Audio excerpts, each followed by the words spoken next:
Gaza was a major issue. How do you see that here? Because obviously Harris has stuck by Biden, which has lost them a lot of support. True. This is another issue. I have the majority of Philadelphia, particularly this neighborhood, Fishtown, East Kensington, is very pro-Palestine. Hey, it's Jordan. I am in Flint, Michigan, East Palestine, Ohio, Tumwa, Iowa. Please support the only independent outlet on the ground covering what the corporate media covers up. But I'm here with, what's your name again? My name is John Brenner. So you are originally Philly, moved to Florida, came back to Philly, and you have a very interesting story. Tell us, a couple years ago, you got bad news down there. Sure. I moved to Florida about 7 years ago. I work in the hospitality industry. It's a great place for hospitality down there. And then, I saw a lot down there. A pandemic happened. That was insane. I was out of work for a while. Then I, worked my way up to GM. I was living the life down there. And last September, when I was in between jobs, or I just started a new job and during my probationary period, I was diagnosed with stage 3 cancer, colorectal cancer. And I was uninsured at that time. Very brief period of time that I was uninsured. But because of the ACA, I was able to get insurance. So I would not be here today if it weren't for the ACA. Let me ask you about that. Full disclosure, I've shit on Obamacare often. I didn't like it. It was a Republican health care plan. However, in your case, it seems that because you were between jobs, it was really the only plan you could afford that would cover you. Sure. Well, yeah, and I'm with you. I'm one of those people that when they say, look, 65% of people don't like the Affordable Care Act, and it's like, yeah, but also 45 to 55% of the people interviewed said it didn't go far enough. I'm one of those people that doesn't think it went far enough. But I was able to at least get some sort of insurance, even though I was paying through the roof for it down in Florida. But then it was costing way too much money. It was costing me close to $2,000 a month for my treatment. And then because of the Medicaid expansion that was up here in Pennsylvania, it was beneficial for me to pack up my life and come back up north to finish my cancer treatment. And getting better treatment up here at much less cost. And that's because of, being in a not a red state with the Affordable Care Act. You're doing better, I hope? Yeah, I'm going to make a full recovery. They removed the tumor. I have a couple more steps, but I don't, at this moment, have any cancer, and there hasn't been any spread, so I should be okay. Yeah. God bless. You are a big fan of Steve Kornacki, is that correct? Yeah, obviously. So she is dressed as MSNBC's Steve Kornacki, who does their white map or whatever. So talk to me. This is obviously a pro-Kamala crowd. First, Philly and Pennsylvania, it seems like all the experts have said this is ground zero for the entire election. Is that how you see it too? Absolutely. Philly's typically been in the upper 80 to lower 90 percentile blue. Unfortunately, because of the rest of Pennsylvania, it tends to Republican voting. So the population in Philly, Pittsburgh, and all the college towns tend to carry the state blue.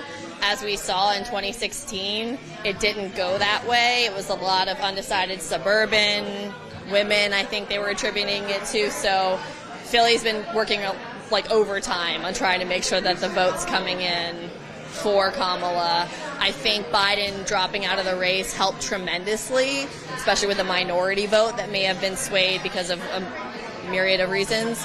But yeah, my whole family's from Philly, immigrants, Polish people from like 100 years ago, so it's anxious. We all feel very anxious right now about the election. In your circle and this and that, is the top issue just stopping Trump? Is the top issue abortion? It goes, inflation, check the box, all three. What among people is like their number one or two? Okay, so for myself and a lot of my friends that are women in Philadelphia, it is abortion, it's women's reproductive rights, absolutely. Here at Philadelphia Brewing Company, we have these T-shirt that says "Cat Ladies for Kamala." We took that to heart. Let me ask you, because we went on a swing state trip, so Pennsylvania, Michigan, and Wisconsin. Michigan in particular, but also Wisconsin, Gaza was a major issue. How do you see that here? Because obviously Harris has stuck by Biden, which has lost them a lot of support. True. This is another issue. The majority of Philadelphia, particularly this neighborhood, Fishtown, East Kensington, is very pro-Palestine. Her stance, sticking with Biden and backing Israel, is problematic. I think a lot of Jewish influencers have come out to implore that their, base vote for Harris because Trump doesn't give a shit about that. He'll side with whomever is going to make him the most money and his friends the most money. Or We got $100 million from Sheldon Adelson's widow, who is super duper Israel. Right. So again, not ideal. Just like the bringing back Roe, but on the other side of the fence, is it going to be better there? And I believe that the answer is no. Like I'm not Jewish or Palestinian, so I'm very supportive of Palestine and ending the mass murder in Gaza.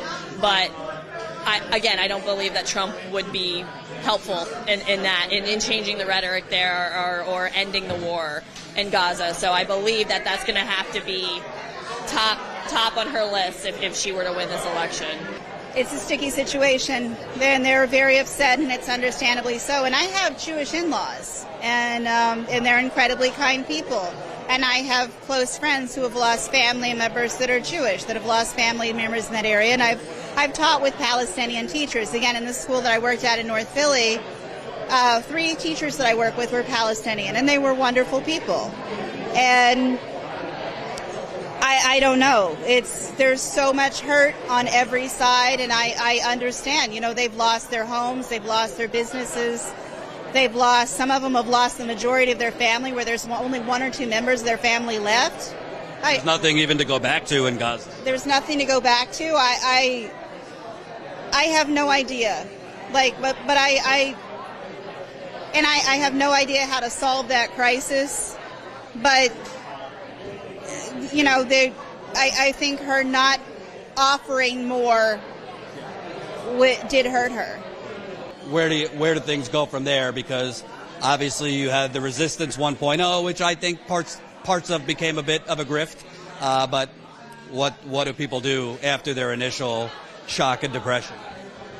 So after a lot of Xanax and copious amounts of alcohol, similar to 2016, I think everyone starts to unify and figure out how to stop as much damage as possible, so such as him replacing 2 of the oldest Republican justices on the Supreme Court with young ones that will be here for our children's children, potentially. Man, I really hope that doesn't happen. It will be about the next 2 years and securing the Senate and trying to take back the House. If you were a Bernie gal, I was going to say bro, but Bernie gal, have you seen enough from AOC and kind of the progressive squad? Because there's a lot of lefties who think, they kind of are now going along to get along with the Democratic establishment. Right. AOC's been quiet for a little while. She came out hot a few years ago. We'll see. She was literally here last week, standing right there. That was cool. But no, I think a lot of stuff is on hold until Beat Trump. Exactly. That is everyone's number one priority right now, is beat Trump, make him shut up, go away, so we can actually focus on getting the country back together. You think there should be more organizing for, independent parties so that we don't have this duopoly? I would like there to be more choices. I would like to see less money spent on political ads. I would like a lot less of that in every way, because I see that all of that money and all of that work can be fueled into other parts of the economy, and we could really heal ourselves from the inside. But how to make that change, I don't know. I really think that they need to put it back to, they need to break up the super PACs. It needs to be back to just people, that businesses and corporations should not be able to control so much of this. We have an executive branch, a judicial branch, and a legislative branch. In order for the president to pass their agenda, they need to have friends in the legislative branch. I do not see a Jill Stein getting the votes, the 60 votes you need to pass something in the Senate. I just don't. I'm a realist. And so... I think we should get rid of the filibuster. You have to get rid of the filibuster. Like Joe Manchin, come on, dude. Come on. Biden wouldn't do it, and Harris says she's for it. I don't see her actually fighting to get rid of the filibuster. Oh, I think she will. The donors do not want to get rid of the filibuster. I'll tell you why. Everybody, if you want to run for president, you have some level of narcissism. You want a legacy. She's going to want legislation passed with her name on it, and you're not getting it passed today with a filibuster because the Senate is just where bills go to die. But the donors that run both parties, and I believe run Harris, Biden, Trump, all of them, they like the filibuster. It keeps the status quo. It keeps progress small. I think that's really why we still have a filibuster, because donors don't want a parliamentary system. They want these obstacles to big, bold change. I would disagree with that. I mean, I don't disagree with you with the donors. I'm with you on that. I don't think that's why we still have the filibuster, though. I think we have the filibuster for the same reason that for so long we were afraid to do the nuclear option with stuff. Because, look, it backfired on us. We pulled the nuclear option to pass a couple small things at the end of Obama, and that opened up the door for them to just put through all three of Trump's nominations. So, I mean, that's where we're at. Let me ask you as a woman, because obviously I am not. Have you heard enough from Kamala? Clearly she shares your values. Have you heard enough from her on her plan or strategy to actually restore Roe? Because it seems to me she was basically only said, if it comes to my desk, I'll sign it. But obviously you would need to, remove the filibuster. And so have you heard enough from her on how she would actually do that? No. And short answer, no. I'm confident that we'll get to that point. In fairness, her campaign has lasted a few months since Biden dropped out, so didn't have the several years of prep to kind of stage that. I'm confident that it's high on her radar as a female, and clearly it wouldn't be on Trump's radar to do, so that's sort of a black or You mean the father of fertilization, Donald Trump? Oh, my God. The protector of women, whether they want it or not. He could try to go after Obamacare again, meaning... He tried to kill it 4 years ago and lost by one vote on that repeal. If it weren't for John McCain voting no out of spite, I might not be talking to you today. And that is just the truth.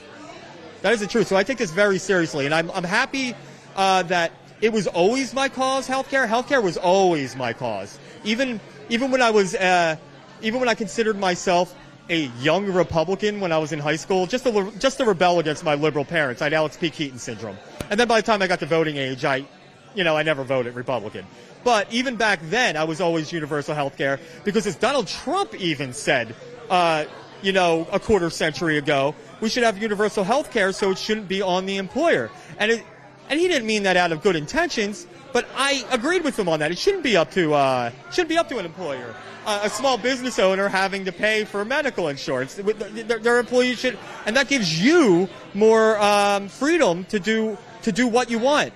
You can just be, you can be a bartender and work somewhere and not rely on, health care. You don't have to worry about having diabetes and keeping your job that you hate because you're of your health care. You can quit and go somewhere else. It gives you freedom if we have universal health care, and it's always been my cause, and obviously more so now than ever. But I'm just happy that I was never a hypocrite with that. Everybody's saying democracy's on the line. How do we even have a democracy if we have an electoral college? It's very possible Trump could win again with less votes. How do you have a democracy if the person who wins the most votes does not win the election? How do you have a democracy if the minority often controls things? It's not a functioning democracy in my view.